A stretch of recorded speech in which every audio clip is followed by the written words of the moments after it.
Hello， 大家好，今天是5月19号，美股盘前行情快报，我是阿哲，我们又再次见面啦。特斯拉冲高回落，别着急，如果还有波段加速行情，那么接下来将会出现一种剧本，蛇口还没有止跌，止盈后别着急加仓，等待反包买入信号。美股日内首次走弱，右侧短线出现减仓点，但日线趋势还算正常、合理、健康的回调。我们来到今天的行情图版。那么首先我们来到今天的行情目录，今天是市场观察纳斯达克指数第327期的视频。那么阿哲呢还是会通过以下的3个部分讲解本期视频我们的美股盘前观点。第一部分还是要看一下指数的分析，目前的指数通过短线的一个大行情上涨单边的走势，那么走到现在再次出现了一个震荡盘整啊，上一次呢还是在半个月之前。那么这次的调整和上一次一样吗？它会不会影响本次上涨的这种强势趋势呢？还是说它会将发生同样级别的回调呢？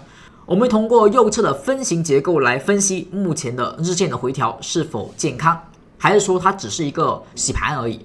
而后再看到15分钟之内趋势的变化和15分钟变盘时间的识别。那么在第二和第三部分我们才来到个股的分析，那么分别会讲到特斯拉、英伟达、比特币、Huawei、谷歌、微软、MSTR、Circle、礼来、AMD、英特尔、APP、SOXL、Meta、RKLB、台积电、PLTR、美光、亚马逊、AUI、LITE、SOFI 等以上的个股标的，其中标绿色块的是目前指数高位，那么阿哲认为呢还处于相对偏低位置，并且具有买入波段持股信号的一些个股。当然特斯拉也是啊，不过特斯拉目前呢在走回调，所以呢先标记了灰色块。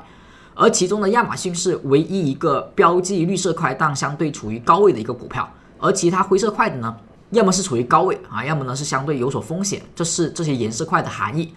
那么依旧希望今天视频能够帮助到您。如果您是新同学，首次来到阿哲频道观看阿哲视频，那么阿哲呢在今天开始之前有一个日常的温馨提醒，我们视频当中的内容会偏多啊，所以目录呢会有很多的一个涉及的一个方面。但阿哲也知道，不是每一部分内容您都感兴趣，所以在这种长视频之下，阿哲也标记了对应的时间轴，每一部分内容都有记号，大家点击下方的一个时间轴就可以跳转，希望它能够帮助到您阅读阿哲的视频。那么接下来呢，来到第一部分，叫做右侧的一个分型结构。首先，阿哲呢先告知各位，这个所谓的右侧分型，阿哲要讲的是一个3日的分型。分型呢有很多种不同的一个组合，有3根 K 线的，有5根 K 线、7根 K 线，甚至9根 K 线的都会有。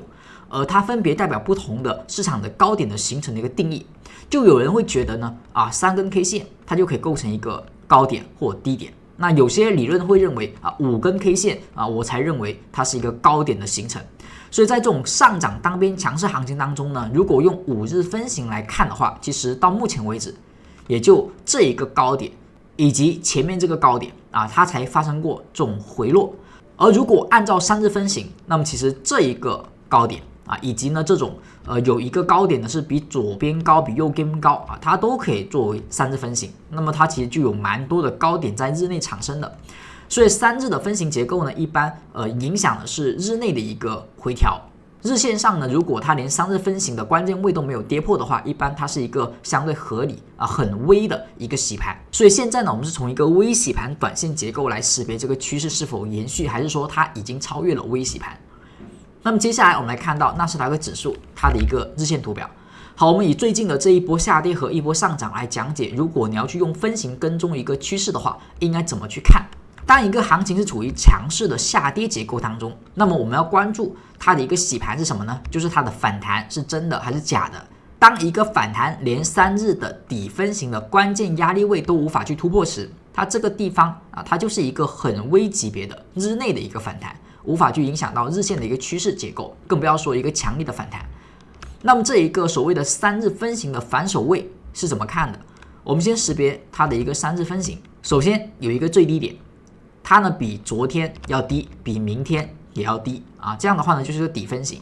在底分型当中，我们找到中间这一根最低的价格，它的中位线也叫做分型的中位线，它所对应的最高价格。找到这个最高价之后，往左边看，找到一根比这个最高价更高的 K 线它呢就是一个分型3日的一个防守线了。好，所以这个地方将是一个市场反弹时，如果连这个高点都无法突破，从空间的含义来讲，它呢就是一个普通的日内微洗盘。就日内结构呢会有行情可以做多，但是日线上呢它只是一个小反弹而已。好，这一波下跌是不是也有一个低点？那左边和右边先找到中位线这一根 K 线是吧？左边偏高的是这里，所以当市场能够在日内反弹当中收盘过去，就说明这个低点的级别是要比前面的高的，但它依旧只是反弹，只是可能在时间上、在空间上会强于前者。后续这里是不是形成了半个月以上的一个低点？而我们可以看到，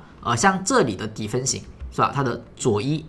这个底分型，它的左一其实都没有被有效站上，所以这些呢是属于一个相对微的洗盘，日内有行情，但是日线上其实多方是不应该去参与这种连3日分型的一个防守线都无法突破的一个行情走势。包括这一个底分型，它的左一也是很难去被突破所以它的多头是很弱的。这一个底分型左一也不破直到这个底分型它被突破，而且是一天突破，这种叫强底分型。好，这是下跌图中去跟踪的，就是一个行情的反弹。如果连底分型的左一都不破，这种行情呢，作为一个日线跟踪者来讲是没有太多意义的，它这种多头。好，那么我们来看到，如果是上涨呢，那就是看顶分型设置左一防守，这里是顶分型，左一呢是它，是吧？因为中位线是这个地方，它的低点往左找比它低的第一根 K 线，就是3日顶分型的左一。好，所以这里是防守线。我们每次看到这种中间最高、左右两边都没有比它高的 K 线，都可以设置一个防守线。所以我们会发现的是，基本上没有空方去击破这种3日顶分型它的一个左一防守线。所以到目前为止呢，所有的一个空头它都是日内的一个回调，都只是15分钟甚至是5分钟的一个调整，日线呢是没有破过左一的。像这种3日分型我们都可以把左一画出来。包括这里它的3日分型是吧？左一也可以画出来。那么一般来讲，我们是找到最高的一个顶分型，找它的一个左一会更加有效。然后我们来看一下最新的顶分型呢，在这个地方，所以它的左一呢就是中位线左边找到比它低的 K 线第一根，这是3日分型的左一 K 线。好，所以它是一个防守位。对于一个空间角度来看，这一波行情从低点走到目前为止，这就是一个趋势单边的走势，它的回调都是日内的，而后在日线上呢没有发生过任何一次有效的调整和破位。好，那么当前这个地方依旧呢没有在空间上出现跌破，也就是说只有出现跌破了，它才是从低位到目前为止首次出现的日线回调，那么这个回调才会引发更大级别的调整。如果连这一个顶分型的低点都守得住这一波回调，那么它的空方力量其实并没有那么强势，后续依旧保持行情的推进，那么这一波行情就到目前为止一个有效的日线调整都没有发生，而它也可以作为一种强势行情的防守位。但注意了，3日顶分型的跌破不代表它是顶部的产生，它是一个有效调整的发生，而这个发生呢，将是每一次大级别高点时必然会出现的一个行情，但不是说它发生了就一定是大级别高点。一些相对应之前上涨的回调行情也会发生这种跌破顶分型的一个结构。所以它适用于短线持股的同学，同时也适用于呢已经赚了很多钱，然后成本较低、利润较厚的同学，你做的第一次的减仓点。所以它可以作为此类同学的一个跟踪的点位，一旦跌破，说明有可能发生更大级别的调整，那么你可以以此呢守住你的利润，以及短线如果成本较近的同学要小心它发生更大级别的调整。好，而目前如果没跌破，日线呢其实还是安全的。那么接下来我们来看到第2和第3部分是日内的观察。日内呢已经开始出现一些不好的现象，而这种不好的现象会不会慢慢的推进引发日线上不好的现象的出现和破位呢？我们来看到第2部分日内趋势。那么接下来我们所看的就是日内15分钟的纳斯达克指数行情分析图表。图中呢阿哲调取了一个指标，跟刚才的 K 线不一样我们所看的是一个趋势图板，这个趋势模板呢叫做山海趋势图主图指标这个指标如果您是我们的频道订阅同学，那么应该都有使用和安装过。好，我们来说一下，如果您是新同学，那怎么去看到这张图表去分析呢？按照15分钟的趋势结构来讲，如果它要保持15分钟的良好上涨，我们刚刚所说的日线级别的首次的有效调整是看顶分型。那15分钟呢，它如果要发生超过本级别的回调，那一般来讲它会出现跌破这根白色线，这个白色线呢是本级别的一个衡量，中长线的支撑和压力位。如果它这根线是往下走，然后它产生是压力的话，说明它长时间处于一个熊市行情和下跌趋势。这种行情之下呢，在日线它所看到的一般来讲也是单边的下跌。好，当市场如果出现把它突破由压力转支撑，那并且持续的话，说明在15分钟就是牛市行情，而后在日线级别将是单边强势的上涨。所以如果日线要走出更深幅的回调，走出一个单边强势上涨后的回调行情的话，一般15分钟会先把这种格局改变，然后再产生我们所说的分型的跌破。现在它已经出现了第一个变化，在上期视频周六的时候，阿哲有讲过我们在趋势结构如果是上涨行情当中，一般是低点抬高，高点会有更新高，是吧？这是道氏理论当中对于趋势的定义。下跌趋势呢，就是低点会有更低高点无法抬高，这种是下跌趋势。所以当一个趋势行情产生时，除了看龙门线是往上一直排列向上的，它没有跌破过这个龙门线的，另外一个你会发现它一直是有新高基本上都是不断的有新高，但是却很少去把之前的低点给打穿，是吧？基本没有打穿过之前的低点，包括后续这种格局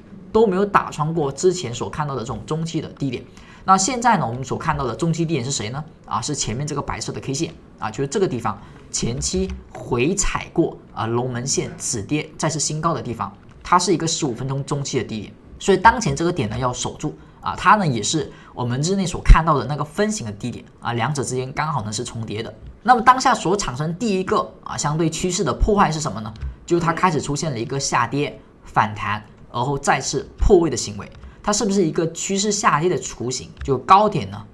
在下移，低点也在下移，而这个龙门线是不是开始出现了反弹？虽然有支撑，但反弹没有新高，然后下跌把这左侧的白 K 内部的白 K 给跌破，所以这是一个出现在15分钟内部结构的首次的空方的一个信号，在之前它是没有发生过的之前的龙门线每次回踩都是新高，每次回踩都没有再把之前的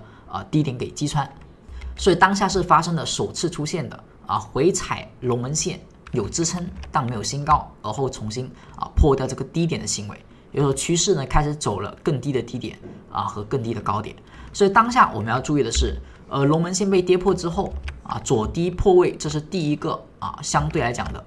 多方止盈点和空方进场位，这是右侧的。那么空方如果要加仓，以及多头如果要进一步减仓，它要关注什么？关注这个龙门线。如果往上反弹，这里的龙门线将作为一个压力，而其次是上方这个高点因为下跌趋势高点它本身就是一个压力位很多时候反弹是无法碰到这个高点和无法去击穿的。所以如果是一个空方还比较强势的行情，它不会去碰这个左边的高点，而是龙门线就有所压力，再去转为破底行为。而这个破底呢，再把前面的低点给破掉，那么这里就是第二个空头的进场点和多方止盈点，往下再破左边低点它同样是空方的进场点和多方的止盈点。所以多空之间呢，它的一个止盈点和它的进场点其实是一样的如果想要去看空的，或者想要去右侧做空的，那么这就是一个进场的仓位布局。如果是想要去做这个日内以及日线上手中有利润想要去止盈的减仓的，那么这也是个减仓点。目前是出现的第一个，就跌破左边的低点，而后呢，如果反弹不能够去突破左边这个高点，甚至连龙门线都是压力的话，那这附近再次出现下跌我们就可以做一个上涨时的一个高抛点，以及呢空方进场点。当然这个点如果不出现它甚至连这个黄色飘带都无法站上，就直接从这里破呢，那么就少了一个进场点和止盈点，直接呢跳到第三个来这个也是一样的，就是很强势的行情，它可能不会去做太过于强势的反抽直接可能到黄色飘带就往下落了这是我们要注意的。那什么情况下我们在减仓之后就不用再次的减仓呢？其实很简单，就反过来嘛，左边低点有支撑无法去有效的破位，也就是说日线的一个顶分型那个支撑位依旧有效，而后它这里往上依旧能够突破龙门线，突破走高，那这个时候其实作为减仓就没有必要继续减了，就继续持股就可以。那空方呢，一旦突破左边高点，一旦回踩龙门线有效，那空方就要右侧做止损。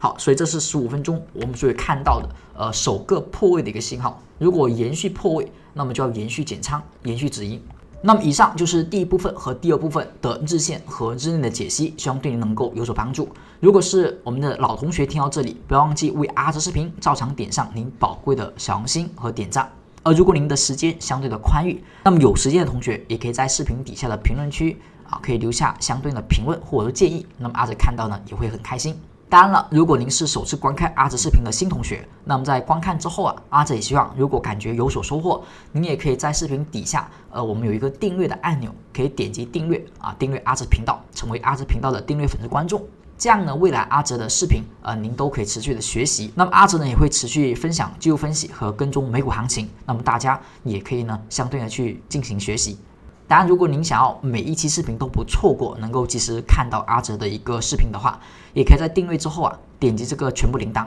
铃铛打开之后，那么阿哲的视频一更新那么您就会首先接到这个通知，这是属于订阅粉丝同学一个可以开启的权益。而同时，对于今天刚刚订阅阿哲同学，阿哲也是准备了一些见面礼。那么首先第一份订阅的福利就是我们的上海趋势图了。刚才所讲的这个模板，我们在后续的个股解析当中也会频繁的去使用，教大家去怎么应用，怎么去看趋势，怎么去做买入和卖出的操作。除了龙门线的使用之外，还有很多关键的信号 K 线以及这个飘带的使用都会在后续进行讲解。所以大家如果是今天刚刚订阅同学您都可以去安装这个指标，而后去看一下手中股票它的一个整体趋势情况和有没有出现买点以及卖点。那怎么安装呢？您可以在右上角目前的视频弹窗当中看到一个小卡片，小卡片点击之后就可以看到助教老师的联系方式了。找到阿哲的助教跟他说一下想要安装这一个上海趋势图，他就会告诉大家怎么去安装大家安装的一般来讲是手机版本的在手机上就可以看。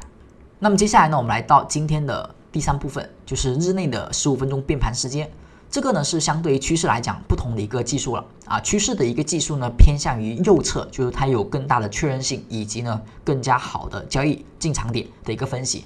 而对于日内变盘点，它更像是一个预测方面的内容，是阿哲认为在15分钟日内盘中容易出现高低点的时间段。那个时间段附近，如果你要做多和做空，就相对要去考虑和去关注了，因为它容易出现高低点，当然偶尔会出现加速点。那么目前我们来看到最近2天所跟大家去分享的盘前广播当中的变盘点，这个盘前广播呢是阿哲给到订阅粉丝同学的第2重福利，就如果您是订阅阿哲的，那这个盘前广播大家也是能够看得到的。而在广播当中有一个叫做日内变盘点的一个内容，就是讲的15分钟纳斯达克指数的变盘点。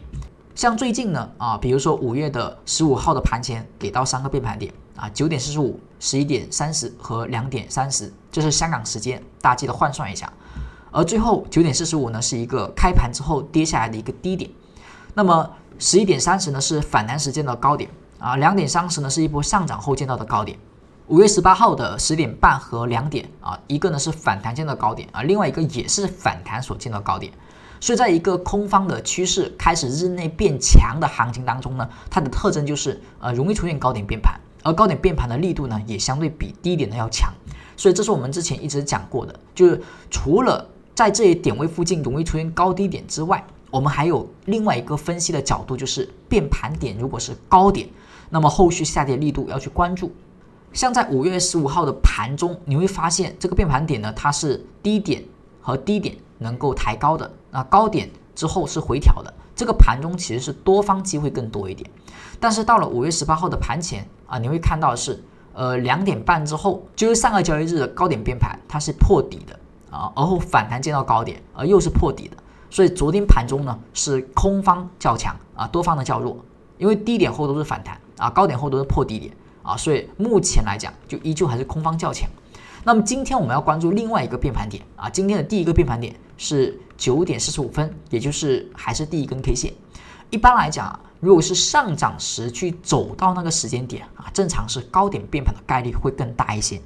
如果是像这种下跌时见到变盘点低点概率更大一些。当然我们在那附近要确认一下，比如说低点变盘了，有一个底分型了，有一个强势的阳线了这种可能性呢，我们知道这种低点的概率更大。而有时候出现高点，它可能就是一个普通的分型结构，连15分钟的顶分型都不破这种高点很大概率是一个回调。而像这种出现反弹之后是吧，它是一个很强势的一个顶分型像这种一个高点变盘附近是个很强势的顶分型，这种地方的一个高点变盘的杀伤力就会比前面的要强一些，很容易呢出现破底的一种现象。所以这也是我们日内关注15分钟的一个变盘点它的一个含义。今天的其他变盘点，阿哲依旧呢会在盘前广播当中为大家去告知所以如果您是订阅了阿哲还没有领取福利的，记得找助教去领取。如果您是今天刚订阅的同学您呢应该会有4重福利可以去领取。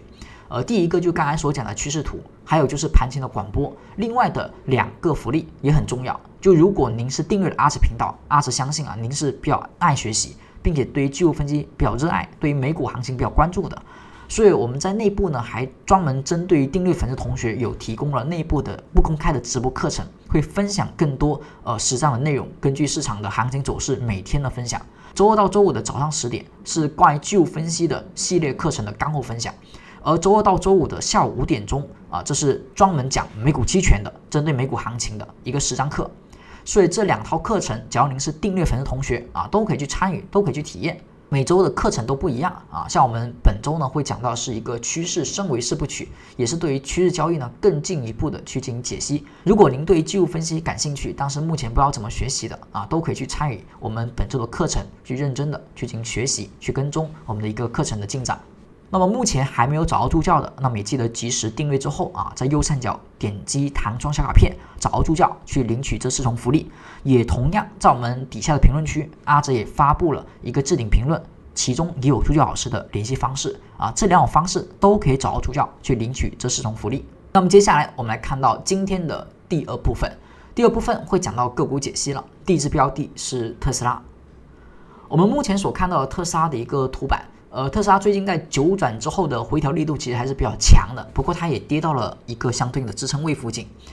首先我们来看到目前所看的这个图板上它是一个通道线在管道之中。我们之前讲过，如果它是一个强势趋势行情呢，它应该在这个地方就直接呢突破前方的一个压力，而不应该有一个很深幅的调整。而目前这个调整呢，已经超过了普通的日内的一个调整，至少它的顶分型结构出现之后是被破位的所以这个调整是相对同级别的一个调整所以它不是一个很强势的一个结构了，是一个正常的一个波段运行。如果还要走加速，那么后续肯定要在这里出现比较明显的止跌才行。如果依旧保持调整，那么这个结构其实就会慢慢变成震荡。而它当下所回踩的一个支撑位呢，是一个之前结构突破的左高，以及呢前方下跌时的重要高点的一个上影线的区间上影线为什么关键？我们之前讲过这里就不再多提了。之前讲英伟达时天天有讲。好，那么这里突破了前期所定的2个压力位之后，目前回踩，所以它呢可以作为一个支撑位密集区。所以在这里呢是一个支撑价格，这是从一个支撑和压力方面去看到的。而接下来我们来看到上海趋势图表。那么当前我们所看的是特斯拉的一个上海趋势图。在上海趋势图的走势当中，我们可以看到它的龙门线是什么呢？它是之前出现了一个跌破，而在龙门线之下呢盘整了一段时间，目前再重新的站回来，而当下是对于龙门线的一个回踩。最近呢是一个收盘价跌破龙门线。好，这里我们要注意的是如果特斯拉要走一个趋势加速行情，比如说像之前的这种加速上涨，这种加速上涨，它一般来讲会出现2种到3种的一种特征。第一个就是这种上涨呢，它肯定不是说一直上涨一直上涨，然后突然之间加速特斯拉它没有这种现象。它很多时候这种上涨，它一般伴随之前呢都会有震荡盘整以及一个相对中期以上的下跌，包括这一波上涨也是的相对应之前有一个盘整和前期的一个中长线的一个下跌。那么当下呢其实也出现了一个相对中线以上的一个回调，也就是说它其实目前所经历的过程是什么？是一个盘整因为前面的这种加速之前它其实都有一个盘整，只是这个级别是有大有小，是吧？当然都有也下跌呢也都会有。所以它这一波下跌对应的就是之前的这一波下跌，之前这种下跌。好，那这一波下跌跌到这里，目前站上来龙门线，我们怎么知道它是一个反弹它这就之前这种下跌级别，它可能有时候很长，有时候可能一波，所以我怎么去确认它可能这一波调整是调完了没有？有一个很关键的一点，就这个龙门线它能不能站得住？就首先这一波调整呢，它的级别是要跌破龙门线的，是吧？不管是这一波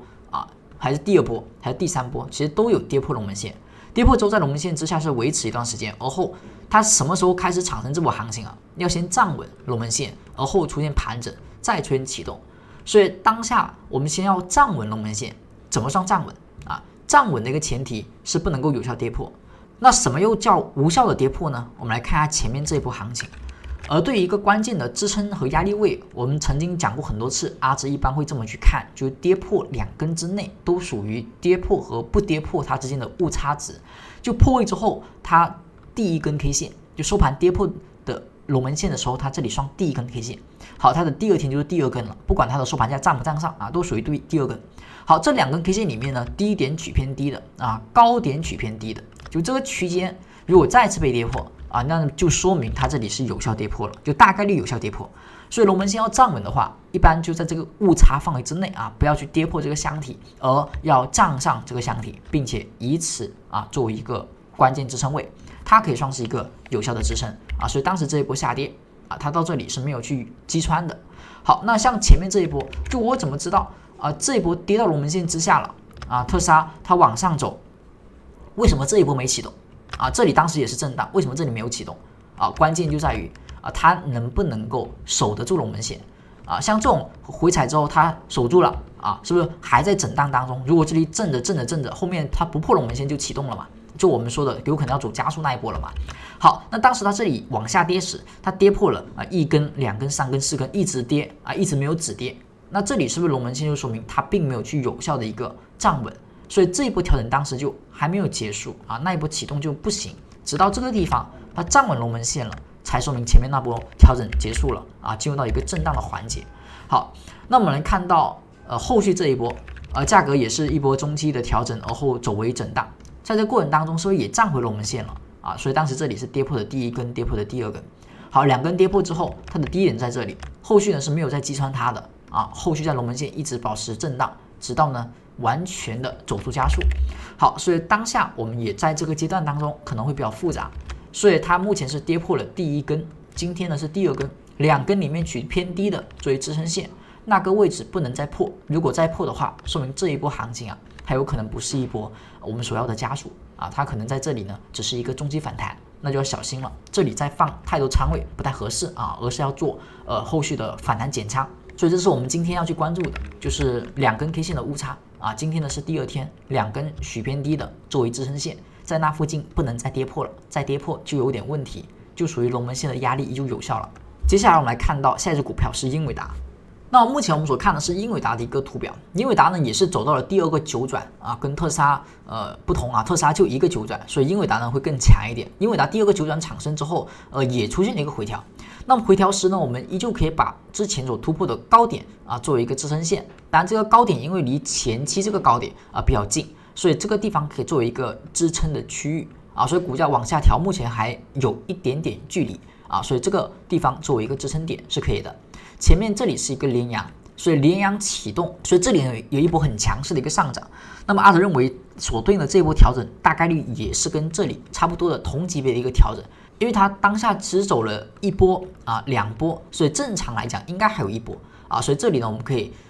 先之前的肯定是止盈减仓了啊，因为我们在上期视频也讲过，这里是一个我们上海趋势图表的一个减仓信号，减仓之后呢，等下一波回调止跌再做第2个波段啊，当然如果那一个波段没有的话，至少我们是止盈了1波，是吧？好，所以接下来我们来看到上海趋势图的一个英伟达，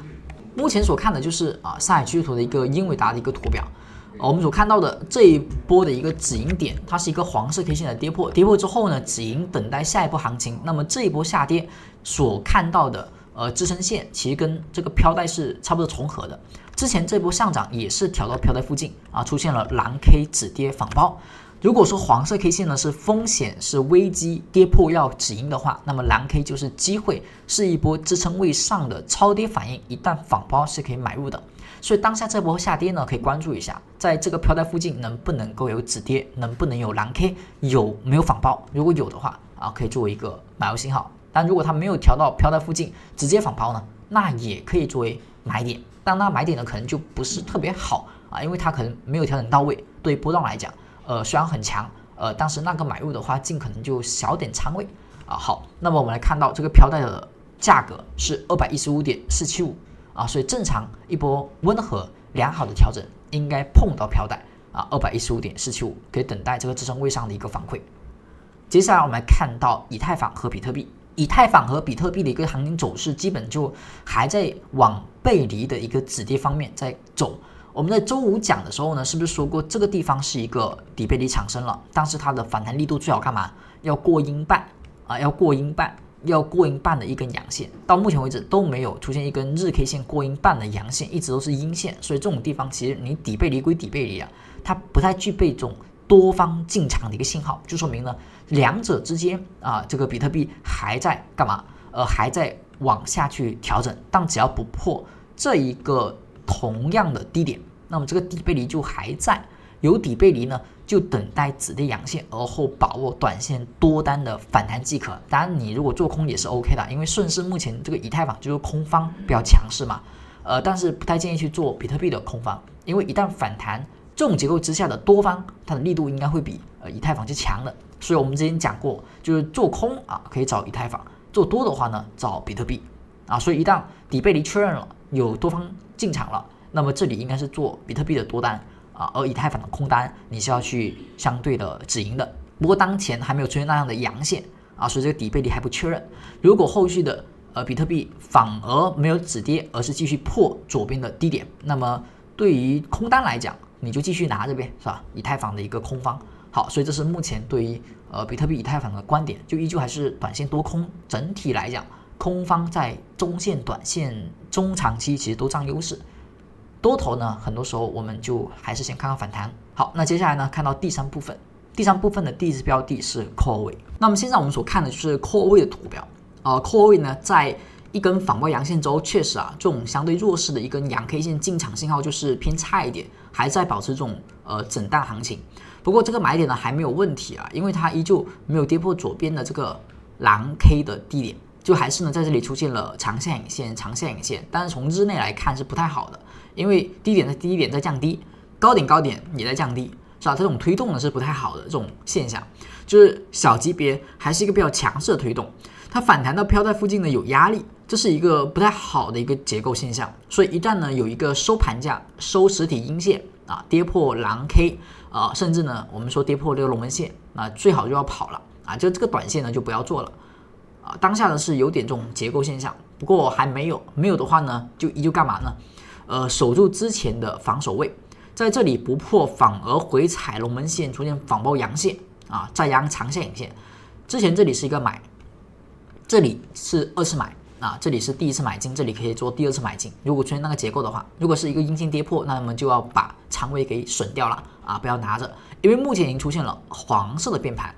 在上海趋势图当中呢，这种黄色的一个变啊，它说明是一个下跌走到了一个临界点，就再往下跌就已经是对于趋势是一个很大的一个破坏了，容易物极必反的地方，就要么是一个中期调整的低点啊变盘点，要么就是一个趋势破坏的节点。所以一旦到变的地方啊，特别是今天刚安装上我们的上海趋势图的，就到了变的地方，要注意了，这趋势有一个很右侧的转变点，它跟我们所讲的分型不一样啊，分型呢是比较左侧，或者说它虽然是右侧，但是是一个很提前的一个信号，就短线就出现了啊，这种是一个比较早产生的一个高点的提醒啊，是吧？我们可以看到这种高点提醒一般就是左一被破，那这个高点呢，它的级别就会比这种高点会大一些些。好，那么到了这个地方，如果它有个变字的话，那其实就说明它是一个不仅仅是回调，有可能还是一个更大级别的一个下跌啊。一旦到变啊，比如说像这种，它是一个下跌的黄色飘带变成紫色飘带一个变字，它有可能是一个变盘高点，也有可能是一个续涨点。那如果是变盘高点，它是会怎么样呢？它会快速的下跌啊，而如果是续涨点，它会强势的反包。所以如果是这种续涨之后，没有出现快速的下跌，而是后续进行反包的啊，而且还很强势上涨的啊，这种情况下，它容易是什么呢？有一个下跌转为上升，而这里就是一个另外的变了。所以这里呢，我们要关注，如果它能够有反包，加上这个变，它就是一波下跌的变盘低点。好，那么如果它这里是阴线击穿这个地方的变，就说明它是一个破坏趋势了。所以周一这根 K 线可以算是一个关键 K 线啊，不能击穿而要反包，一反包可以买入，并且仓位比之前这里是要更重的，因为空间更好，而后买点也最好是有一个高收的阳线，不要像这种有长上影线。所以如果您目前还没有安装上海趋势图的同学啊，都可以在右上角，可以在弹窗小卡片当中去点击卡片，找到助教啊，去安装一下手机版本的上海趋势图。下一只股票我们来看到谷歌，谷歌的话就跟我们所预期的类似吧，就是它这个走势啊，就是它已经相对跟指数一样偏高位了。就目前指数虽然它的回调不确定是一个高点，不确定它是会产生多大的调整，但毕竟不算低位了嘛。那么跟指数一样新高并且走强是这种波段的行情的。那么像谷歌这种，就哪怕它有一个回调买点，你哪怕买也不能够买很多仓位了，就短线为主嘛。甚至我们都把它过滤掉了，阿哲基本上都是灰色块了，它涨就涨呗，它一直涨就一直涨，那我找其他低位的是吧？好，所以像这种呢，它就是有反包阳线，有强势的底分型，但是它的动能其实已经不太够了，就是它就走为了一个震荡了，就做空做多都不是很好受，这种位置，这种股票难度就比较大，那还不如呢，就看看啊，该涨就涨啊，不涨就算啊，我们尽可能没有仓位的就不要参与这种。如果你是买入的，那其实一样的，我们就可以看一下飘带。飘带如果回踩不破，整体就属于这个中期波段的延续啊。等到有一根阴线啊出现这种跌破，就高点开始降低了，低点开始降低了，飘带开始击穿了。那个时候你如果是有低位筹码的，再减仓也是可以的，你就用飘带去跟踪也行。目前的飘带是在384.077和360.291。我们看到他们的周线目前就是跟指数保持强势同步，有新高，有单边上涨，波段的。一般来讲，周线都会有黄 K 了。就如果你能够拿得住的话，你的利润足够多，你想要扛得住一些可能更大的洗盘，而不是简单的一个三日顶分型的话，你可以看到周线，就把周线最新的 K 线低点作为防守位，就每周呢都看上一周的低点，每周看上一周低点。如果它连上周低点都不破，这个破呢，有两种含义，一种就是盘中破，一种是收盘破。如果是比较相对求稳的，你盘中一破就可以减一份仓位，就是日内一破上周的低点就可以减一部分仓位啊。如果你相对保守一点，你可以忍受更大的回吐利润的话，可以等收盘去破。就本周收盘一看，收盘破了上周的低点，那再减也行。但有时候会出现啊，你减的时候可能是相对跌了比较多了啊，所以这个呢可以作为周线的看法。我们再看到下一个股票是微软，微软的话呢，在一点红啊，而后呢是一个反包之后啊，就维持一个上涨。不过昨天出现了一个变质啊，就它这个变质呢是一个由蓝色转为黄色的，所以它这个变呢要小心，它会不会是高点，还是说是续涨点？我们可以关注一下它这里这根 K 线的区间，如果往下破啊，它刚好也是个运线，那这个地方就要小心啊，它有可能是要这么走了，因为左高压力嘛，有可能是下跌反弹，下跌反弹，走一个震荡，然后再往下破，就要小心这种走势啊。所以这个变盘 K 线的地方不要往下破，要往上突破，往上突破就继续看涨，趋势没有问题啊。往下破的话，这个变就要小心。像这个变质是吧？当时这里有一个变质，就是一波黄色飘的上涨，涨到这里如果是个变质的话，我们就可以以这个变质画区间，我们来画一下。你可以把它的低点啊往右画，高点啊往右画。那你会看到这根 K 线变之后，它其实是往上突破的啊，往下回调往上突破的，整体还在这个区间寻找的是支撑啊，所以这个变盘点呢，它是一个趋势反转的含义。只是整体来讲，微软的力度确实一般啊，它不像有些股票反转之后直接就单边继续上涨了，它在反转之后呢，走的是一个类似震荡中枢的这种结构啊。不过目前整体来讲是没有去跌破有效的，因为它破了一根之后就反抽回来啊，破一根就反抽是吧？破一根就开始反抽，所以整体还是有支撑的。但你要小心这第二个变的地方，如果出现阴线下破，再结合前期这个区间关键的变盘给你的跌破，那就要注意，这里有可能就是一个升幅二次回踩的准备。啊，那个时候就要走了。好，那时候之前的低位筹码也要卖掉了，是吧？好，所以这里呢要守住啊，这变质不要跌破啊，而是往上继续突破，那就加仓，那就看涨。下一个个股我们看到 MSTR 呢出现了一个垂直线，而后呢还是一个蓝色 K 线，所以这个地方要看一下会不会是砸盘呀？因为我们的飘带的一个买点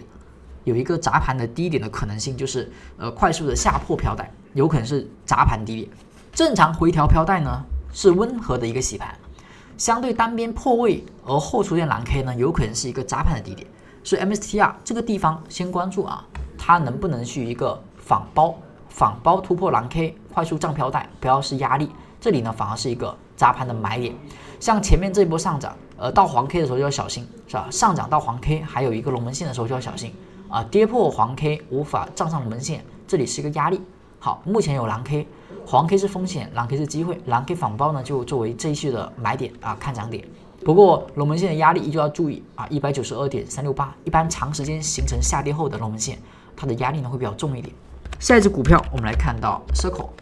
Circle 呢，当前是一个回调啊，是一个紫色飘带，离龙门线比较近，所以它有很大概率是一个日线的中期底部，甚至是一个反转底部的确认信号。那么这里呢就有一个地方我们是不能够去跌破龙门线啊，如果你可以放宽一点的话，最好就低点保持抬高就行了，是吧？它的低点保持抬高，高点都保持抬高，所以目前来讲结构是强势的，所以上趋势是没有问题的，就是你要忍受呢这种趋势下的一个升幅洗盘，所以它每次的波动一波上涨之后波动都比较大啊，但整体只要保持这种结构，其实整体阿哲认为还是看涨的，而且是中期以上的看涨，所以最好当下肯定仓位是要有所减仓部分，因为之前在这里买进的，在前面跌买进的都是有利润的情况下，这个时候一波下跌，我们要小心它失败的可能性，所以你要减仓止盈一部分，等到这里确定了它确实有支撑了，低点抬高了，这里又有止跌信号了，我们再去加回来，再去买回来，所以这个地方呢是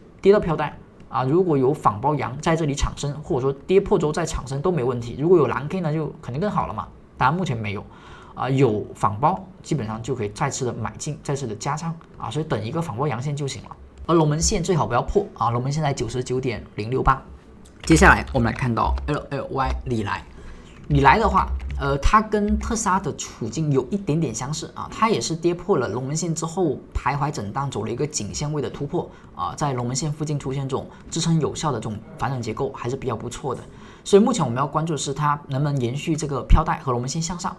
而后它的回调比较深，这个时候其实就还能够看向上的一个结构优势，它的压力位更多的偏向于前面的这个影线啊，以及这个高点，所以空间上呢其实还是有的，就小高点呢其实就这个压力和左边这个压力，目前这里所处的空间的压力其实不是很大，就只要守住啊再启动，甚至呢是加强点啊，所以这个趋势还是走势比较良好的。我们可以关注股价的上涨回落啊，这个低点不破，其实就是一个低点小级别抬高啊，飘带呢最好这附近不要踩得太深，然后止跌收阳就是一个再次看涨点，它的位置也可以算是比较低啊，所以我们可以看到飘带的一个支撑是968.28，之前在这里是有买入的机会，目前2次回踩，这里有可能有同样的一个加仓点。啊，不过要有足够的一个买点，一旦收阴线跌破这个低点，就要把之前这个买点的一个仓位给减掉啊。在此之前，依旧呢是看结构性的一个上涨。而后我们来看到下只股票是 AMD 整体就是并盘 K 线之后破位的回调飘带啊，飘带的回调呢，它跟亚马逊啊还有谷歌那种我们差不多看法一致啊，它就是还是很强势的上涨，但是强归强，但是这种买点不太好买，买呢也不敢买多，所以那还不如呢我们就有筹码的同学可以跟踪，甚至呢加一点仓位，没有筹码的那或者说已经卖掉的，那基本上就看其他股票为主，这种股票可能作为一个情绪化的方向来去看会好一点。它的飘带上沿是406.31啊，整体呢是走一个当阳回踩，目前没有破，所以比我们所看的谷歌那些要强一些啊，比 SOXL 也相对强，所以 AMD 这个回调还算是健康啊，我们说的顶分型是吧，也基本没破回踩飘带啊，所以结构还是 OK 的，没有什么太多问题。你如果是低位有筹码，这个地方的一个调整一周，我影响不大啊，所以我们可以把顶分型左一设，如果收阴跌破，而且是实体过半，你可以做减仓啊。但如果连这个动作都没有，其实就是持股待涨啊，这个左一都不破，整体的回调力度其实都还可以，只是当阳不破的走势而已。下一只个股，我们来看到英特尔收益也是回调，不过它这波回调就破了左一，破完之后呢，还是破了2天啊，所以这个调整要比 AMD 呢强一些啊，不过比我们后面讲的半导体上面做多呢也要好一点。我们看到飘带这里它没有完全的击破打进去啊，所以有减仓的一个信号，因为它有一个缺口啊，缺口回补之后还在跌啊，所以有减仓信号，但是不是很强势。后面如果这个回踩是一个前带加上一个飘带的回调，反包反而是一个有筹码的同学，你可以作为一个加仓点、补仓点，或者作为高抛之后的低吸点啊。整体来讲，趋势还是延续的飘带在走好，所以这里依旧有可能只是一个回调。我们看一下飘带的一个上沿是108.673，下沿是90.049。而后我们来看到下只个股是 APP 的话，它最近走势是不是也还是保持震荡啊？差不多阿哲都想要把它给换成其他股票了啊。这个震荡是比较无聊的，有叙事结构啊，价格上涨2次回踩不创新低，而后走一个整体的收敛，这个收敛呢，慢慢的是向上突破，是吧？突破回踩飘带，突破回踩飘带，整体呢还是往上的。如果再次能够仿包昨天这种长上影线和过左边的这种 K 线的话啊，它甚至呢可以作为一个博弈加速的一个买点。我们来看到龙门线是543.999。啊，不过它盘的比较久啊，所以这个呢可能人气会相对低一点。如果能再仿包，可以再次做加仓买进，这里是可以看一个有机会啊出现的加速的一个买点。你的风险其实就承受这个区间的震荡的 K 线就行。如果出现这种反向跌破，就说明这里是假突破，你就止损就行啊。但是，一旦成功，这里可能是一个比较不错的行情啊，因为按照它的股性来讲，一启动这个行情比较大。啊，所以你完全可以以前面这种区间作为防守啊，一旦再次仿包，你可以再做加仓买进啊。之前我们讲过买点是在这附近，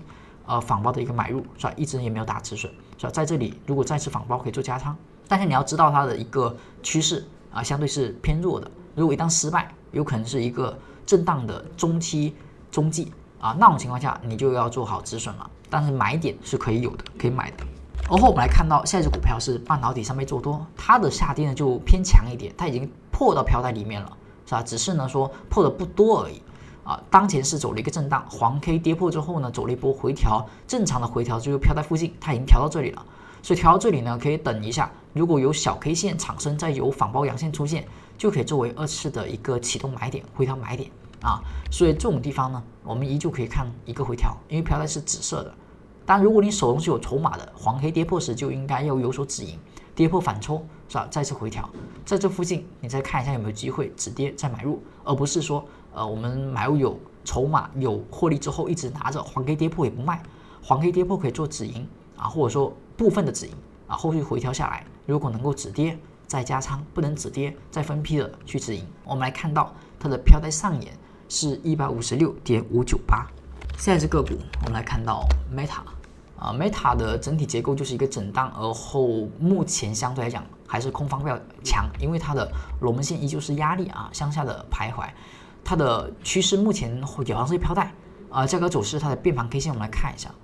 变盘 K 线是哪一根啊？是这一根蓝 K， 所以这根蓝 K 呢目前是没有跌破也没突破啊。如果能够把它给突破，就说明这个地方是变盘低点啊，我们可以去看涨。跌破的话就是下跌延续啊，当前来看没有突破也没有跌破，这根 K 线可以是一个关键的窗口啊，所以当下呢就偏震荡，方向不明确，但是黄色飘带加龙门线压制，这个空方的概率会更大一点。而后我们来看到股票就是 RKB 它主要是一个获利之后的减仓止盈阶段啊，正常我们做这种单边加速之后的，你就可以做一个波段，黄 K 破位止盈一波，蓝 K 仿包啊再次做一波。然后目前有黄 K 没有跌破，我们就可以把这个防守位移动啊，你可以不断的移动你的黄 K 防守位。那目前防守位就是这一根蓝 K， 它同时也是一个运线，运线上破失败，如果往下破，那就要注意它可能要调整飘带，不然的话呢，我们按照右侧来讲，这里依旧是持股阶段。好，我们来看到飘带上沿是103.659。下一只个股是台积电，台积电的话，它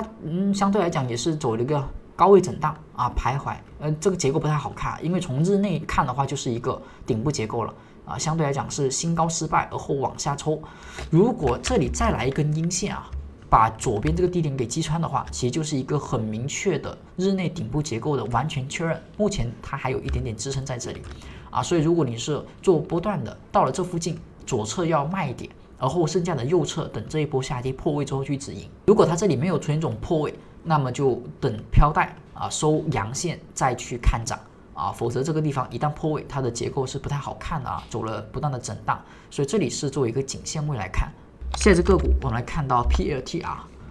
PLTR 是一个黄色飘带加龙门线向下啊，所以整体也是空方较强的压制，比 Meta 还强啊，因为 Meta 至少有强势的反抽过，它连龙门线都没碰过啊，所以目前就是往下去看，它之前的变盘 K 线其实是这一根十日星，这根十日星出现之后反包是不是？所以这里的变盘低点它还撑了这么长一段时间，所以一旦有这种变呢出现之后，它其实就容易是一个低点变盘，但是因为趋势太强了。这种变盘点它就只是低点，但是它没有出现特别强势上涨，还是黄色飘带的时候，就尽可能不要做太多的这种多头仓位啊，偏空为主。而后来看到美光，那么当下呢，我们所看的是美光，美光的话，它在前期高位呢出现了一个头顶小人，而后它这里是不是也有一个十日星的一个破位？虽然不是黄 K， 但是这种高开而后掉十日线。再加上这一根它也是个吊颈线啊，所以这些位置都出现了一些高位的一个信号，目前出现了一个回调啊，它的回调跟刚才所讲的 MD 那些是相对一样的，是吧？顶分型左一在这里，它左一没有破，回踩飘带，所以整体还可以，并且它是目前比较靠前的一个前排啊。当前这里如果出现止跌 K 线的话，比较激进的同学是可以作为买进的。当然，像昨天的盘前。阿直也写到，像闪迪这种股票，它其实也提前出现了一个买点，也算是一个趋势回调的买点吧，也算是个博弈点，短线博弈吧。所以如果对这类股票前排，您是想要做强很强的，是可以去考虑这种买点的。它的一个飘带上沿是676.193。我们来看到下只股票是亚马逊。亚马逊呢，我们在上期是讲过，它有一个买点产生的，就是这个反包买点，但一样的，因为它的位置偏高啊，不属于低位，所以这个地方它出现买点之后，就可买可不买啊，只是作为一个买点的提醒啊，也可以作为买进，买进之后以这个前面低点作为止损就行。目前没有跌破，有钱袋子，如果再有强势的反包的话，依旧可以作为加仓。如果按照一个中期来讲，它其实离龙门线不算特别遥远啊，而后呢，它是一个前期上涨之后，比较大幅度震荡之后来了一个深度砸盘，是吧？再启动的，所以这个位置其实你要说它高嘛，也不能算是很高啊，只是它这波调整如果能够调升一点，再回抽到这个区间之内的话，其实就是很漂亮的一种趋势二次回踩的买入信号，只是它当前短线涨得比较强，回调又调得比较浅，所以像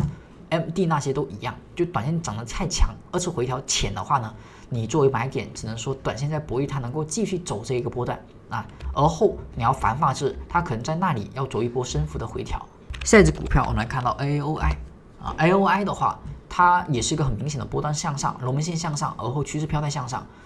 只是呢，它的一个结构就是短线为主。那么阿直认为它的股性就相对来讲，除了有时候相对较长时间盘整之后可能会有一波长的比较大的行情之外，其他的时候一旦这波涨完之后它其实就又会陷入了调整，就是一旦新高就会走弱，一旦新高会走弱，所以这里呢最好有一波相对长时间的盘整而后再去看有没有一个机会去博弈那波上涨所以当前呢就还是偏向于一波加速之后的震荡这波上行之后往下拉，如果不出现强破位的话，这里是有机会再启动的话是有可能再走一波大的。不过它的风险性会偏高一点，因为波动性不小跟 RQB 那种个股是类似的。那这里是一个相对类似于光头的阴线如果这里能够走出一个强势反包阳线，你可以去博弈再一次的走高的一个空间也是可以的。下一只个股我们来看到 LITE， 它已经是一个阴线击穿的飘带击穿的话呢要看一下它的特性一旦击穿的话，关注一下后续的可能性会不会是砸盘，就跌破第一根、第二根两根里面取偏低的跌破第一根、第二根两根里面取偏低的高点也取偏低的。如果出现反包突破，可以作为一次绝处逢生的买点这种买点也是 OK 的。跌破的第一根、跌破的第二根，两根里面取偏低的高点再次反包突破可以作为一个买点，当然止损位呢就以偏低的低点作为防守目前是还没有。这个位置也一样新高之后会走弱，我们之前其实也讲过，跟 AOI 是差不多的所以这种我们要注意。下一只股票再看到 SOFI， 那么 SOFI 呢，它是不是黄色飘带加龙门线向下，也是呢这个龙门线压力很大而后黄色飘带的股票。这种股票呢，你说它是低位吧，也是低位，但这种低位就太低了，它是因为弱才低，而后它这里是一个运线蓝 K， 它目前也没有破所以整体来讲偏弱。你要去把握这种股票的话，可能这个洗盘时间会比较长，比较弱所以这种只能说看一下。做空的人呢可以去关注有可能这里是一个破底之前的震荡啊，所以这个地方可以看一下飘带呢，压力是在下沿是16.177啊，上沿是17.222，这个个股也是比较弱势，虽然是低位，但是没有人去关注吧，资金也没有太多的一个潜伏吧，所以它整体表现的比较弱，比较震荡，所以这种股票后面阿哲可能会换一下啊。因为这种股票它要等到它启动要太长时间了，就很多时候是不启动，如果要启动它可能也会磨很长时间，这就不太适合我们每天去跟踪啊，所以意义就不是很大。后面阿哲呢可能要考虑换一下，它的空间价位呢是在之前的这个震荡区间附近，所以它还在这里走得很复杂，就没有太多人买啊，所以启动不了，但位置又够低啊，所以卖的人也卖的差不多了，这种位置就会偏复杂行情走势，你要等它走出趋势就要有一定的时间。那么以上就是5月19号美股盘前行情快报，希望对您能够有所帮助。更多精彩内容，我们下期再见，拜拜。